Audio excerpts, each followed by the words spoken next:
SideQuest Volume 4. We're in Arizona. Just saw one of the top 25 fish shows of all time yesterday. Compton Terrace, 10/11/95. So we're in Arizona. Today is off, but as you can see from the initial post, you're looking at about a 12 or 13 hour drive to the next show in Fort Worth, Texas. And so I guess I didn't give this backstory. I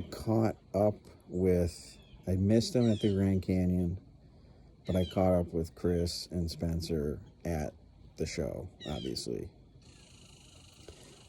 Hence the picture of them prepping the grilled cheese station. Yes, we had begun our foray into fishonomics, as it were.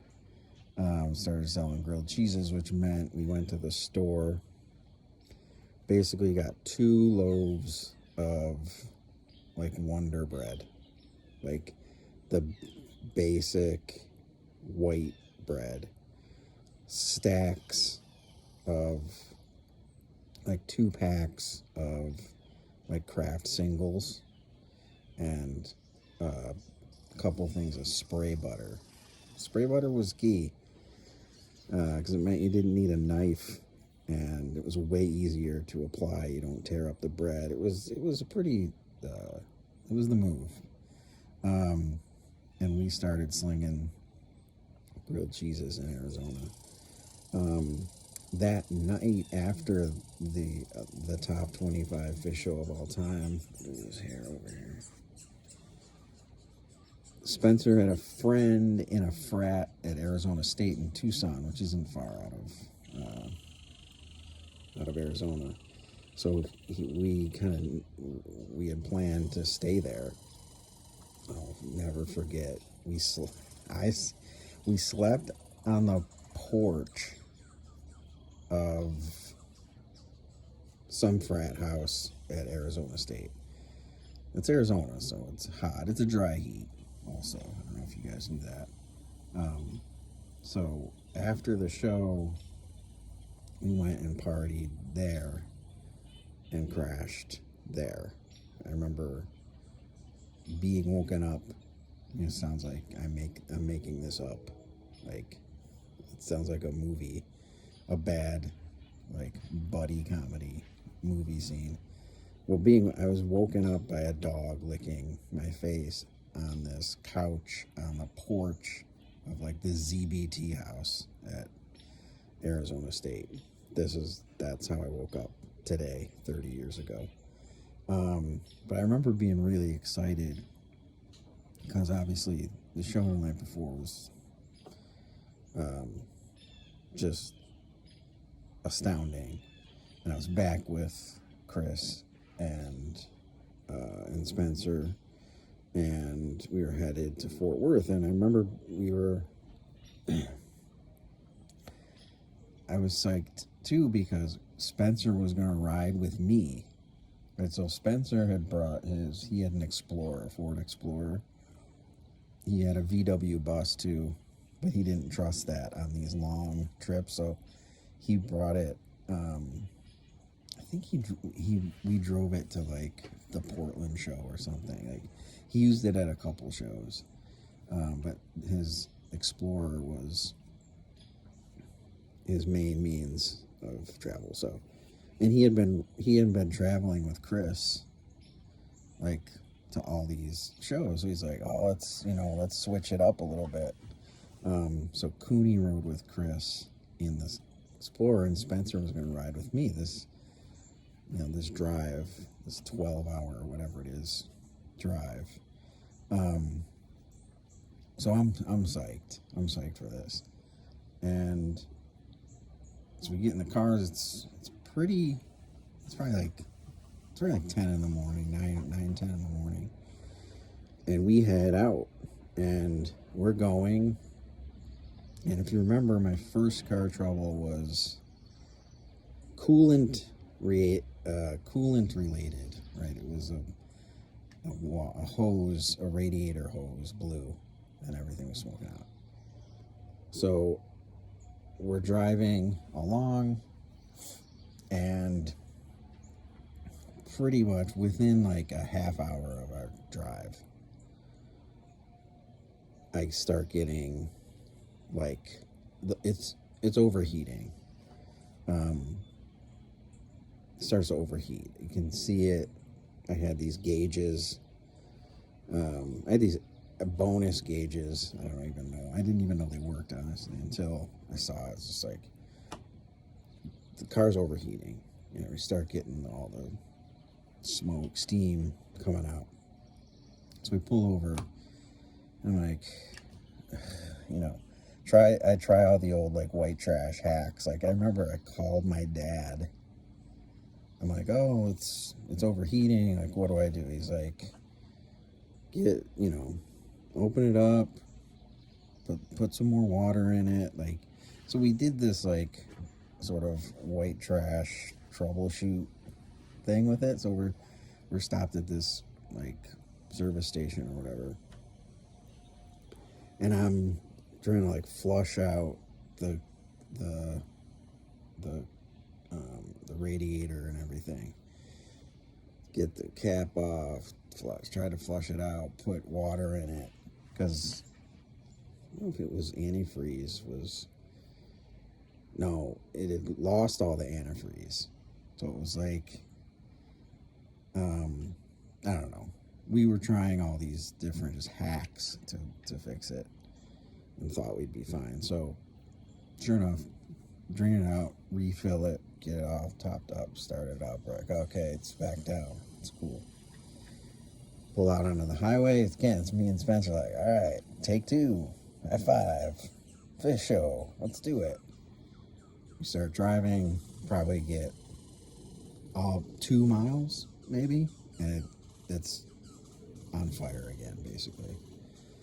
So I'm like, fuck this. So we find another, this Texaco station. We pull in, and it's one of those gas stations. It's like, it's got gas, and it's got like a garage, like they're certified, and a lift. So they also do repairs and maintenance and all that shit. And there's like, so it's one of those at least. And we get there and have the guy look at it, and he's like, you need a new thermostat, basically. I'm like, so here I'm like, can we get the thermostat for this 83 Caprice Classic wagon? And all I'm thinking about is the show. I'm like, I can't miss the show. Like, I refuse to do it.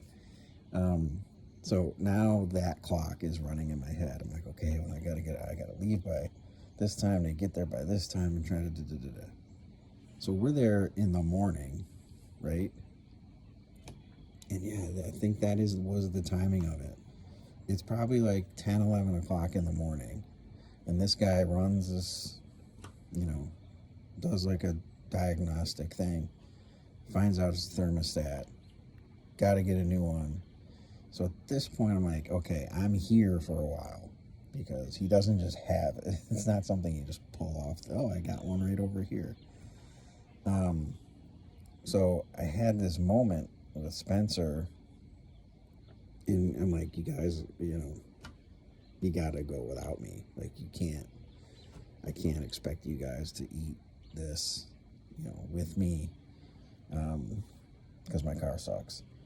So it was kind of an emotional, like, I'll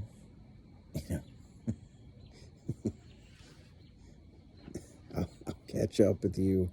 I'll see you at the show. Like, I was kind of like that, but then deep down, I'm like, fuck, this could be a day at least, and then I'd be that much more behind. And it was just disconcerting. What's that? Just stay alive, or we'll be back for you. It was that kind of feeling. And um, Spencer gave me, just sort of as a symbol of hope uh, and and solidarity, gave me this Dairy Queen coin, good for one free cone. And I have been scouring. I know I still have it somewhere. There's no way. All the shit I keep, there's no way I threw this out. I can't find it to save my life, and it's killing me that I can't find it. Because, yeah, of course I hung on to it. Since I started doing this, I've been looking for it. And there's a million places it could be. I have so many little cups and containers of stuff, little trinkets and shit. And it's in one of them. I'm going to find it before this tour's over. And that will be a triumphant day. So they leave, and he leaves me with this. And he's like, I'll be back. So I'm just sitting in this gas station in Wilcox, Arizona. It's on this little 2-lane highway, and it's like 1,000 degrees, and I'm just sitting there. I think I called my dad. I had credit cards. I didn't explain that. I don't think. I had a Visa and an American Express, and that was like a blessing and a curse. Had I done the tour right, I would have had enough money to stay in a hotel every night. But I was stupid about how I sort of prepped for tour. So anyway, I wasn't like, oh, I'm not going to be able to pay for it. I just charged it. But waiting for this. So I'm sitting there in this little like waiting room of this podunk little service station. And I'm just watching the clock tick away. So the drive is 12 hours, right? So I'm pretty sure the guy who was fixing the car, I think he must have called some parts places, and they ended up bringing out a third. They had them. It's not like it's something he had to order from Chevy or whatever. They had them at a parts store in Tucson, and they had to drive it down. It wasn't like, just you could DoorDash it or anything. So he gets, it took hours, and then he had to do the diagnostics, and he had to do the labor, and he had to put in. So all told, I'm just sitting there for most of the day. I think I pulled out of Wilcox, out of that station with my one free cone coin at like 6 o'clock at night. So I'm like, I gotta drive I'm driving through the night now, right? And if you look at that route, right, it's like Route 20 through Arizona, New Mexico, and Texas. You're like right on the border. I mean, there's nothing out there. Like, this is just like, this is time warp shit. So I end up just busting my ass through the night. And I pull up. I'm just out. It's 6. Sun's coming up, right? It's 6 a.m. I'm just pulling into this. I'm like, okay, I made it, right? I'm within striking. Fort Worth and Dallas, they often pair those two, like Minneapolis, St. Paul, Dallas, Fort Worth area. They're pretty much connected. So I'm pulling up to this rest area that's just outside Fort Worth. I'm like, I fucking did it. I made it. I'm going to sleep for, a couple hours, and then I'm going to go, I'm going to go to the venue or whatever. I actually think I got an oil change or something that day. Why I didn't have the guy do it, I don't know.